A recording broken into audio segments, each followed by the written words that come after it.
അതിന് നമുക്കെന്താണ് ഇരിക്കണത് മമ്മൂറ്റൊന്നും അല്ലല്ലോ. വാതുക്കലെത്തി. കല്ല് വാതിക്കലാണെങ്കിൽ 15 വാങ്ങിച്ചു എന്നിട്ട് വേണം കുടിച്ച് ചാവാൻ. അല്ലെങ്കിൽ ചാകാൻ തന്നെയല്ലേ ഈ പോണല്ലോ. കരച്ചിലൊക്കെ കൊള്ളാം, പക്ഷെ ചാണകം ഇടാണ്ടിരുന്നാ മതി. എന്തോ ഒരു കളസംഗീർണ ശബ്ദം. ഗേറ്റ് തുറന്നതാ. സോറി, തെറ്റിദ്ധരിച്ചു. നീ എന്തായി കുടിക്കണേ? ഇച്ചിരി ബാർലി വെള്ളം.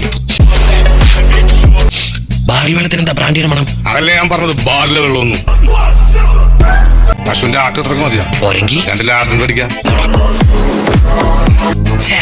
ആ കറവക്കാരൻ പിശാചിയുടെ മലന്ന് കിടപ്പുണ്ട്. ഇനിയിപ്പോ എന്താ ചെയ്യാ? റേപ്പ് ചെയ്താലോ? കുറച്ചങ്ങോട്ട് നീങ്ങുന്നു. എന്തിനാ? ആ കാലയുടെ നോട്ടം അത്ര ശരിയല്ലട്ടാ. അതിന് നിനക്കെന്താ? നിനക്ക് കുഴപ്പമൊന്നുമില്ലല്ലോ, ഞാനല്ലേ പുറയില്ല. അവനെ കെട്ടിയിട്ടുണ്ട്, പക്ഷെ ഞാൻ